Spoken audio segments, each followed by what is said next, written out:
If you don't want to look in there, it's fine. You just. He sleeps over here. He has a pack and play. Okay. Not pack and play,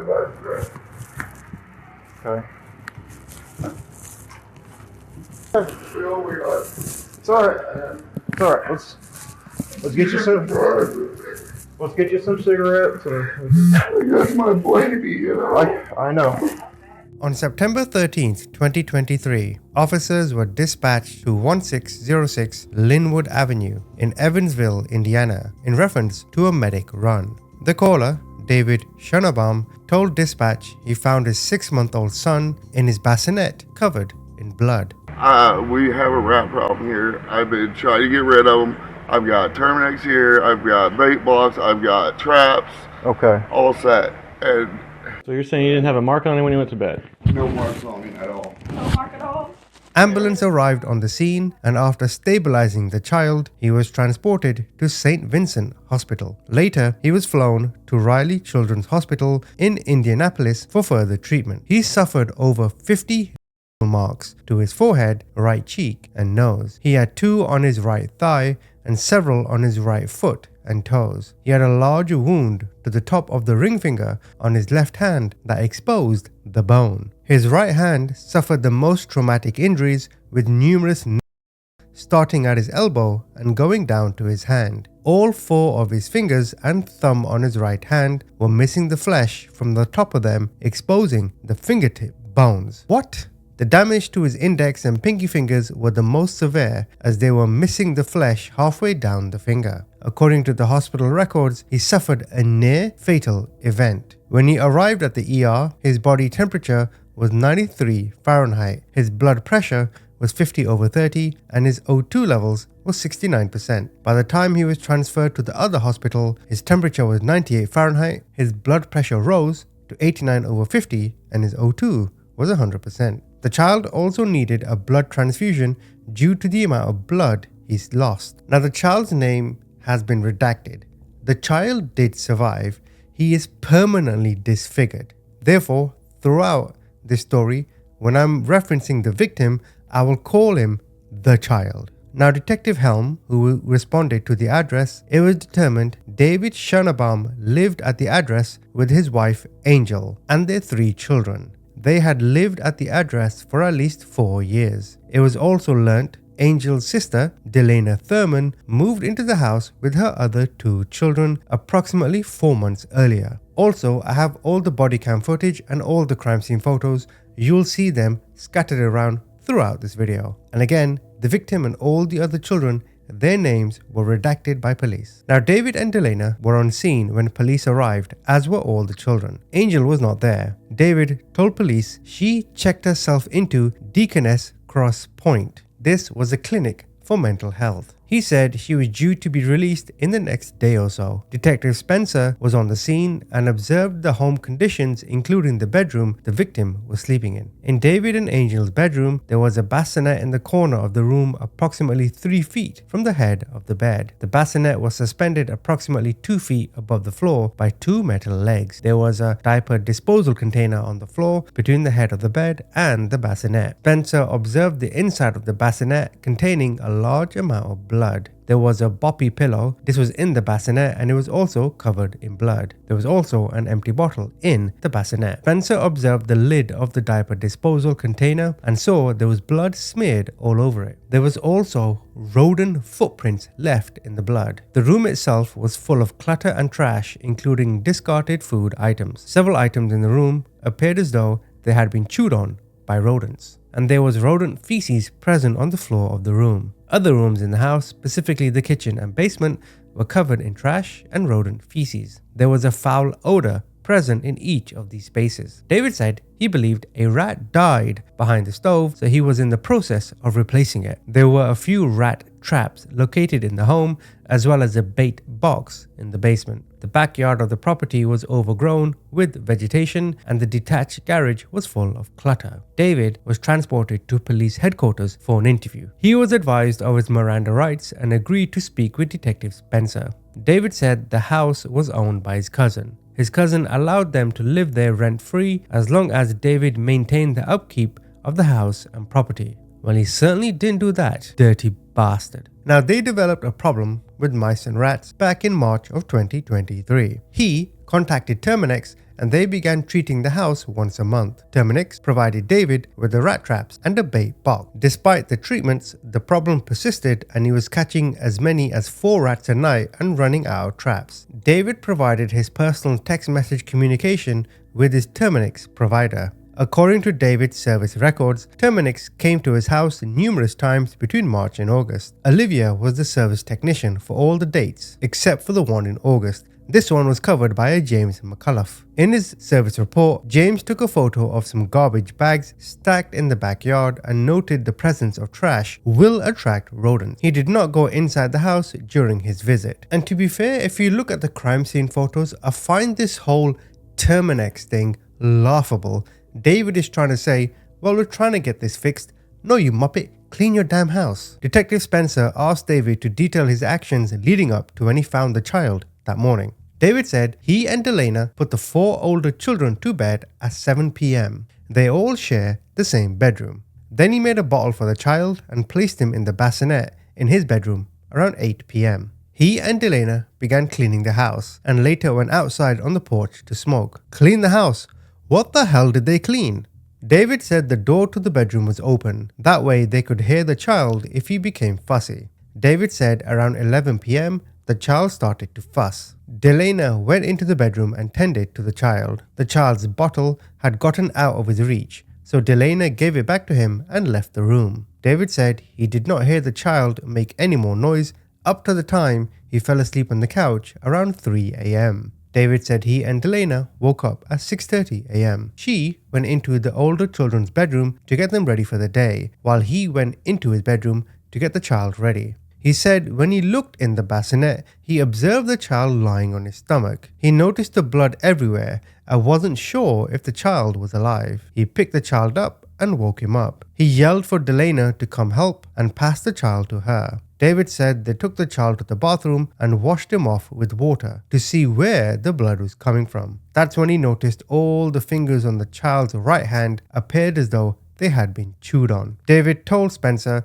there was no doubt in his mind that the rats injured the child. The child also had numerous chews to his forehead, cheek and nose. Spencer asked David if any of the children had been injured by rats before, and David said they are not. So then police interviewed Delena. Delena said she moved in with David and Angel in May of 2023. When she moved in, she became aware of the rodent problem they had. Delena said David had Terminix treating the house for cockroaches, and when he discovered the mice and rats, Terminix started treating for those as well. Again, I reiterate, don't blame Terminix, clean your damn house. Delena said she was at the house for all the appointments when Olivia, the service worker, came. Olivia sprayed outside but only treated the inside of the house on one occasion, when she left the bait box in the basement. Delena said that Angel was present for these appointments and was fully aware of the state the house was in. So police then referenced a text David sent Olivia when he said he found where the rats were coming into the house and needed to fix it. Delena said this probably was in the basement because that's when they first started seeing the rats. She said she also saw the rats in the kitchen, and this was a major problem because David was in the process of putting in a new stove. She said once the old stove was pulled out, it made things worse and the trash started to pile up. Delena said she would see rats scamper away when she opened the door to the kitchen. She said they always kept the door to the kitchen shut and locked so the children won't be able to get in there. Delena slept on the couch in the living room and she said she would occasionally see a rat run through there. She said she never saw any rats or mice in the children's room. She claimed David would use the traps he got from Terminix to catch and kill the rats, but it didn't seem to reduce the problem. Police then asked Delena to detail what was she doing when the child was found, and she kind of corroborated what David said. The day before, she put the children to bed around 7:30 p.m. She said David put the child in his bassinet around 8 p.m. Then Delena said a friend of hers came over, so her, the friend and David sat on the porch for a couple of hours. Around 11 p.m., she went inside to use the bathroom. After she finished, she heard the child fussing, so she went into the bedroom. She realized the bottle wasn't near him, gave him the bottle, and then went away. To her, he seemed perfectly fine at the time and was free of any injuries. Delena said she returned to the porch but only stayed there for another 30 minutes. By midnight, her friend had left and David was back inside. They continued to clean up the living room and eventually both sat down on the couch and watched TV. Clean up the living room? What a lot of cobblers. Delena said David fell asleep before she did, and since he is a heavy sleeper, she didn't try to wake him up to get him to move into his bedroom. Delena said she fell asleep around 3 a.m. The door to David's bedroom was open the entire time they were on the couch, and she still didn't hear the child crying. Now her alarm went off at 6:30 a.m. She wakes up. She went into the other children's bedroom to get them up while David went to go check on the child. David called her to come into the room and needed help. This child needs to go to hospital, he said. When she went into the bedroom, she observed all the blood in the bassinet. David was holding the child and she observed he was covered in blood. She said she took the child from David and took him into the bathroom and began to wash the blood off him and saw all the injuries. David called 911 while Delena was doing this. Police asked Delena if any of the other children were ever injured by a mouse or rat. Delena said her oldest daughter and David's oldest daughter told a teacher at school that their toes were injured by mice while they were sleeping. That's just disgusting. Now on September the 5th, 2023, Christina White, she was with the DCS. She went over to the residence and she spoke to Delena about this incident with the daughters and the mice. Delena told Christina that they have a normal amount of mice for that area. What the hell does that mean? Delena doubted the daughter was injured by a mouse and said the marks on her toes looked like scratches from the bed frame. So Christina had the daughter seen by the school's nurse and she couldn't really say where the marks came from. Christina went over a safety plan with Delena and told her she would come back to the house for a follow-up visit. Now, after the child was transported to the hospital, DCS was contacted and a family case manager, Taylor Spain, came to the address. It was discovered that David and Angel had previous DCS cases, and I'll go through them with you now. In December of 2022, DCS substantiated a claim of neglect on David and Angel in regard to one of their kids being injured due to a lack of supervision. An informal adjustment was opened and the case was assigned to a DCS family manager. On the 17th of June 2023, an allegation of physical assault was made by one of the kids against David. The claim was substantiated by the DCS. Since the family was already getting family preservation services, the decision was made to just continue with those services. On the 15th of April 23, Malinga Home-Based Services started working with David and Angel. These services entailed 2 home visits a week by a case manager. Documentation of these visits were provided to police. The notes for many of the completed visits included the house being cluttered, trash everywhere, and animal feces on the floor. There were dirty dishes that were piled up in the sink, and there were foul odors emitting from the kitchen. The notes indicated the state of the home was slowly getting worse and worse. Well, duh. Angel herself was eventually released from Deaconess Cross Point on the 13th of September 2023 due to this incident with the child. She met with workers from the DCS. So the DCS ordered the removal of all children from Angel and David's care, and the removal of Delena's children from her. David was able to find another house for them to move into less than 24 hours after. Meanwhile, he requested Terminex complete a full inspection of his house on Linwood Avenue. So, to conclude on this horrendous story, Angel Schonabaum pleaded guilty on Thursday, October 24th to 1 count of neglect of a dependent resulting in serious bodily injury and 2 counts of neglect of a dependent. She was sentenced to 4 years. David himself was sentenced to 16 years in prison. He was convicted of similar neglect charges and serious bodily injury. Delena Thurman reached a plea deal on neglect charges and was sentenced to 2 years probation. Let me reiterate, this child had over 50 marks on his face and body. The police report said his fingers, the fingertips, had been gnawed off. They could see the bone. And you're telling me you couldn't hear him crying? There are no words. Comment, tell me what you think.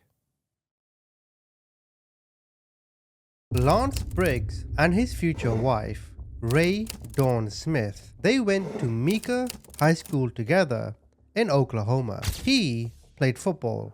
She was on the pom-pom squad. She was a homecoming queen candidate. Lance was her escort. They began dating after high school. Now, a judge married them on the porch of her parents' house on July the 15th, 2000. Ray wore a white satin dress, and everyone just kind of melted in the heat. But they had a terrible marriage for 2 years. They both drank. They both partied too much.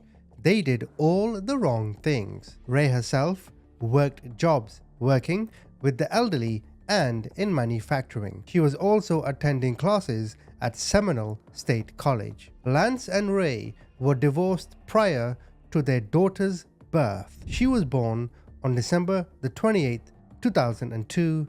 Her name and the victim of this story is Kelsey. But to clear up questions of paternity, a DNA test was performed. The test results received in April 2003 established that Lance Briggs was indeed Kelsey's father. I'll come back to that later. Soon thereafter, he began exercising regular visitation with Kelsey. Now, the testimony of Lance and members of his family established that he was involved and a loving father. But I will tell you now how they portrayed Lance to be a loving father.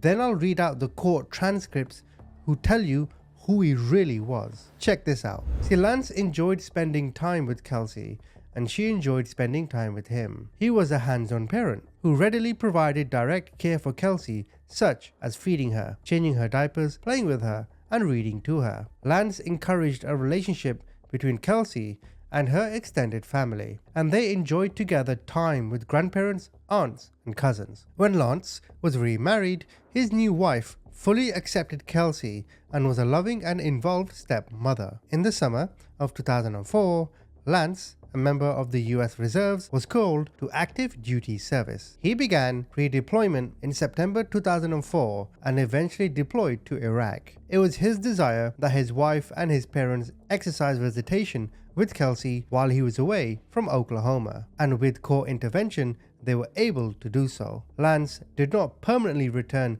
to Oklahoma until October of that year. Now, that's how they portrayed him, a loving father, and his wife loved the child too. But this is actually who he was. Listen to this. Now, when Lance and Ray were engaged, they moved into a house that Ray bought for them. After they moved in, Ray discovered Lance's drug addiction. This was the beginning of the abuse. One day, Ray and her sister Rochelle, who was 14 at the time, were sitting on the porch of Ray's house laughing and joking. Lance came out, grabbed Ray by the arm, dragged her into the house, slammed the door, and locked Rochelle out. She went to the window and saw Ray flat on her back on the floor with Lance on top, sitting on her thighs to keep her from and pinning her arms to her sides with his knees, and he started to abuse her. Rochelle ran from door to door to get help, and when Lance heard the police sirens, he ran away. Now, shortly before the wedding, Lance had one of his drug buddies at the house, and something set him off, and he abused Ray in the stomach. The friend left, and Lance forced Ray, who was in unbearable pain, to go to the movies with him. She sat through this movie, afraid to cry out of fear. When they got home, she went into the bathroom and called her mother. Her mother went to the house, took Ray and Lance to the hospital, where Ray, who was pregnant at the time, lost the baby. She then got depressed and started using drugs with Lance. Now, in February or March of 2002, she went to walk her dog. The city was having a yard sale and everybody was there. When Ray went to walk her dog, she saw her dad. She knew she could not let him see her. This is because she had black eyes and some of her hair had been pulled out by Lance. She took another route to walk her dog to avoid her dad. She knew then that she had to leave Lance. In March 2002, she did just that. She threw him out. She then started dating a guy named Jason. The last week of March, Lance broke into the house and messed things up. He also left a threatening message for Ray. He said, "You want to play games? We can play games. You decide." And then, out of fear, she went back to him and broke up with Jason. Finally, in May, she and Lance were planning on going out with friends, so she got McDonald's for dinner. Lance asked her to supersize his meal. When he saw she forgot, he threw her against the wall and tried to strangle her with his forearm. She got away and ran to get to a phone when her maternal grandmother saw her and took her to a phone. They went back to the house and found that Lance was gone. Ray then called the police and made a report, and they found Lance at the laundromat. He was arrested, and Ray filed for a divorce this time. The divorce was finalized in July, but then she found out she was pregnant again. And this is what led to the confusion of the father of Kelsey that I mentioned in beginning. The DNA test. Was the father Lance or was the father Jason? Now, for the first couple of years of Kelsey's life, she appeared to be healthy and happy in Ray's care, and their relationship was good. In April 2003,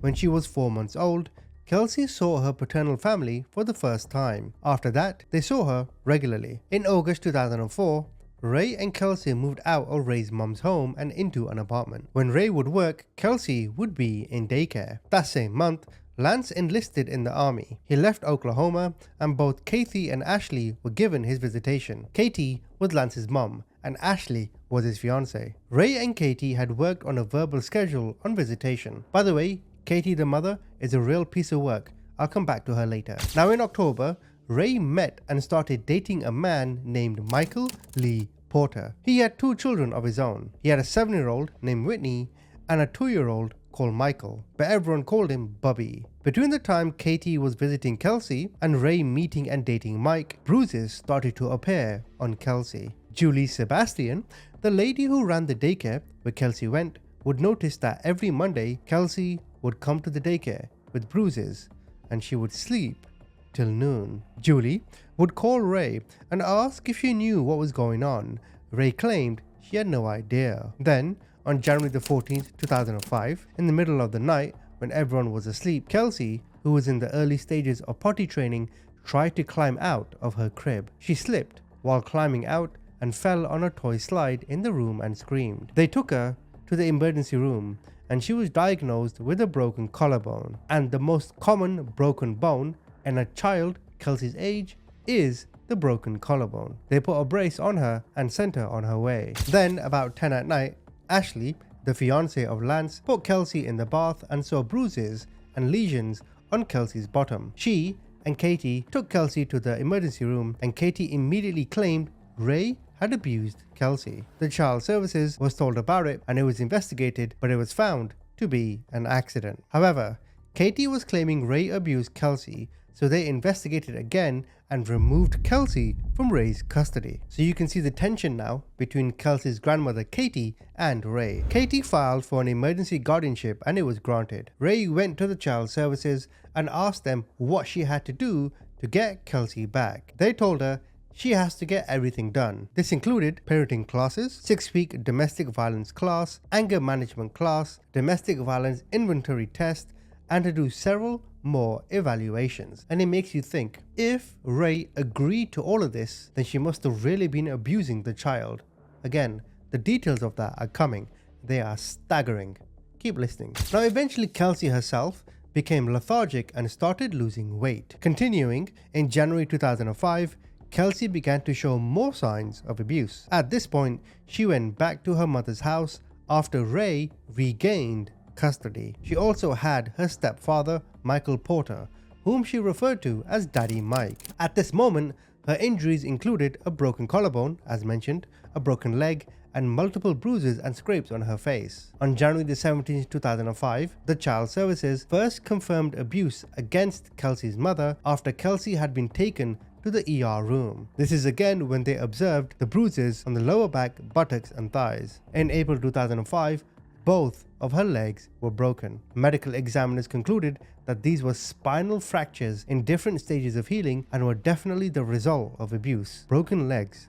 Who does that to a child? And after this incident, Kelsey again was taken into the state's custody. By the end of her life, Kelsey had been bounced back and forth, staying with so many different people. And finally, she ended up back with her mother and stepfather. Now on October the 11th, 2005, Kelsey's father was about to come home from Iraq. Kelsey that day had been put down for a nap by her mother. Ray then left to go pick up her other daughter, leaving Kelsey in the care of Michael Porter. By the time Ray came home, the ambulances were already there. Ray learned that her daughter had been taken to hospital. Kelsey died shortly after getting to the hospital, and her cause of death was classified as blunt force trauma to the abdomen, meaning that someone had abused her so hard in the stomach it literally killed her. And Lance himself learned all of this over the phone just as he landed back in America. He had been excited to come home and see his little girl. He even bought her a stuffed camel, but instead of giving her a gift, he had to organize a funeral for her. Kelsey had 2 funerals, one for the Smith family, Ray's family, and one for the Briggs family, which was Lance's family. So now I'm going to come on to more details of what actually happened to her in terms of the abuse. But let me start with the mother. You see, when Kelsey was born, Katie was the one that pushed for this paternity test. Lance, in fact, didn't want anything to do with Kelsey. He didn't even want to do the test at that time. Lance didn't want custody. He didn't show up for any of the hearings. In fact, Lance told others that he wanted to move on with his life. He was hoping that the baby would not turn out to be his. And the point that I'm making here is that the grandmother, Katie, did everything she could to make Ray's life difficult. Ray is not exempt from any blame here. She's not innocent in this, but the mother Katie certainly did not like her. Now we come on to the list of injuries that the medical examiner listed. Are you ready for this? So, on January the 8th, 2005, she has a broken collarbone. The next day, Katie finds a number of different colors of bruises on her face, arms, back and legs. On January the 10th, Kelsey went to the hospital with a broken collarbone. The medical team also found bruises on her butt, back and thighs. Ray explained that the injuries were due to her falling off the crib. On January the 14th, Lance and his wife took Kelsey to the emergency room with the side of her face which was heavily bruised. On January 17th, a report was taken by the Child Services twice in one day after Ray left Kelsey with her mother overnight. On January the 24th, the judge awarded custody of Kelsey to Katie Briggs. Even more than that, Ray was given an order to take parenting classes. On February the 3rd, Ray admits to spanking Kelsey on the diaper. On February the 4th, the judge leaves Kelsey in the custody of the Briggs family. He does allow visitation for Ray. 2 officers state that they did not believe it was child abuse. On February the 10th, Ray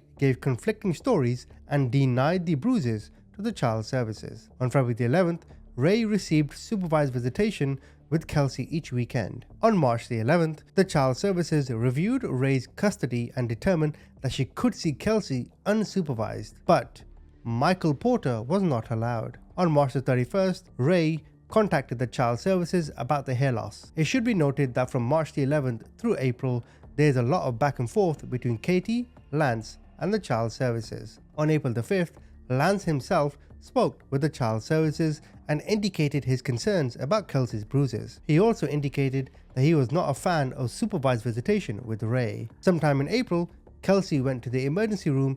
This is where they discovered her broken legs, or spiral fractures. This is when the staff considered this to be a textbook case of child abuse. In fact, when they tried talking to Kelsey at the time and they asked her if she had been abused, she said yes. When they asked her who, she didn't say anything. According to Katie, when the police spoke to her, these injuries happened while Kelsey was on a non-supervised visit with her mother Ray. Ray said it was when she was with her grandparents, as in Lance's parents. And in between all of this, Michael Porter and Ray get married.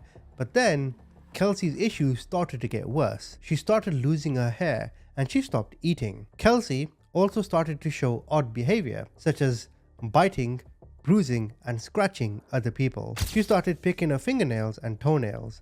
In fact, one toenail was missing when she died. It's unclear why Kelsey seemed to act differently when Katie was around. It's also been suggested that Kelsey tended to be lethargic and asleep during most visits. After this case was resolved, Judge Craig Key wrote a book about the systemic problems in the case. He said, although she was in protective custody, it was apparent that Kelsey wasn't adjusting to being in the Briggs house. A red flag was raised when her hair began to fall out in clumps. In fact, it fell out so much there was a big bald spot on the back of her head the side of a baseball. The judge in the trial, Craig Smith, indicated that he was unsure who abused Kelsey, but later we would learn that Michael Porter sexually abused Kelsey to the extent that she had torn.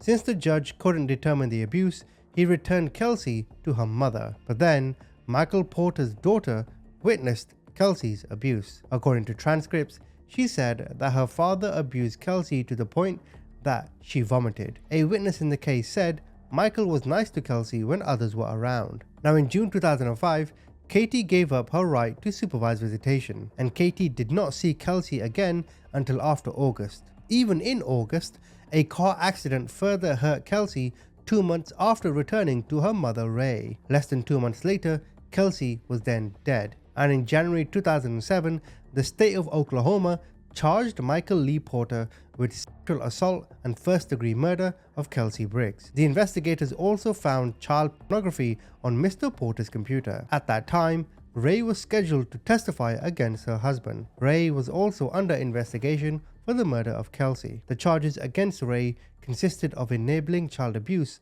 of Kelsey. Prior to the trial, the defense had Kelsey's body exhumed for a second autopsy by a private physician. Again, it was concluded that Kelsey's injuries consisted of sexual assault. And this is because Michael confessed to everything that happened and all the abuse he laid onto Kelsey. Both Michael Porter and Ray Briggs were charged with the death of Kelsey. Although Michaels was charged with sexual assault and first-degree murder, due to a plea agreement, he was found guilty of a lesser charge, enabling child abuse. Michael was sentenced to 30 years in prison. During the trial, Michael testified that he witnessed Ray doing all the abuse. He listed 3 separate incidents, one of which she allegedly abused Kelsey in the stomach. Ray herself was convicted of enabling child abuse and sentenced to 27 years in prison. They denied her appeal. Now, to conclude on this story, I just want to read something out to you. More injuries. So, the child Kelsey had a broken collarbone, bruising and abrasions, bruising on the nose and knees, sprained ankle and bruising to both thighs and her ribcage. She refused to walk. She had bruising on her nose and eyebrows. She has a bruise on the left side of her forehead and a reddened area of her eye. She also had bruises on the left hip, left cheek, on the jaw. She had red spots in her eyes, rub burns in her eyes. Who the hell were these people? This case is sickening. This child wasn't abused, she was tortured. Plea agreement? How dare you? Throw away the keys, never ever let them out. Thank you for watching. Eyewitness News 5's Jessica Holloway continues our live team coverage. Jessica, we were both there. We did not expect to see Kelsey Briggs' family there today. What did they tell you? Well, you know, we're talking about 2-year-old Kelsey Briggs. She died from blunt force trauma to the abdomen, and today her family was there. They want to prevent what happened to her from happening to any other child. We have been wanting to meet with them, so I'm really excited that we were able to come to the conference today to raise our questions and be educated on what they were going to do. Losing Kelsey Briggs to child abuse is just the tip of the iceberg for Sherry Heath's family. We're here today because we're concerned about the Department of Human Services. They've been through a lot. They came today to share insight about our child welfare system. Because it is a problem. We do know that there's problems, but a lot of the problems are breakdown of family and communication. Their daughter, Radon Smith, is behind bars. 27 years, no right to appeal. She's accused of allowing her husband, Michael Porter, to sexually and physically abuse Kelsey. Their caseworker resigned. Their daughter behind bars. But the Briggs family thinks it's not so cut and dry. The fingers have been pointing at the workers, and they're very fearful. Kelsey will never come back, but this family says they can tell the state firsthand the good and bad about dealing with DHS. We would like to sit down with them and just talk. Just talk about our concerns, about what we saw, our experience. Maybe they can learn for future children in our state. And after the news conference, Speaker Steele shook hands with those family members. He says he's willing to listen to the Briggs family or anyone who's willing to offer advice. Reporting live from the Capitol tonight, Jessica Holloway, Eyewitness News 5. Okay, Jessica. Now, this newly created team is going to meet tonight. A special meeting. It's with those frontline DHS workers, but that meeting is closed to the media and to the public. It has been 3 years now since Radon Smith was found guilty of enabling the abuse that killed her 2-year-old daughter, Kelsey Briggs. Now she will get a shot at a new trial. 2 News reporter Casey Roebuck just spoke with Kelsey's dad, and she joins us now with more. Well, Smith's defense attorney claims a juror in her 2007 trial researched Kelsey's murder online. Based on that, an appeals court is allowing Smith to request a second trial. Kelsey's father prays that won't happen. soon as I get done thinking of the happy times, reality hits me.